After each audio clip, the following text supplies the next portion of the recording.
Sopir Pajero naas yang menabrak 4 tukang becak hingga menewaskan 1 orang di Palembang, Sumatera Selatan dibebaskan.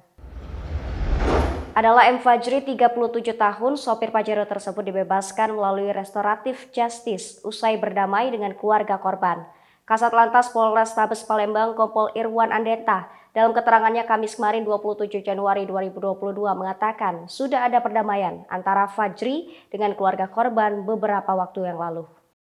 Polisi mengambil langkah restoratif justice dalam kasus ini, menurut Irwan karena mengacu pada Perpol nomor 8 tentang restoratif justice untuk Laka Lantas. Diketahui usai Fajri ditetapkan sebagai tersangka dalam kasus tersebut, Irwan mengaku terhadap Fajri tidak dilakukan penahanan, melainkan hanya dikenai wajib lapor karena sakit yang dialami Fajri.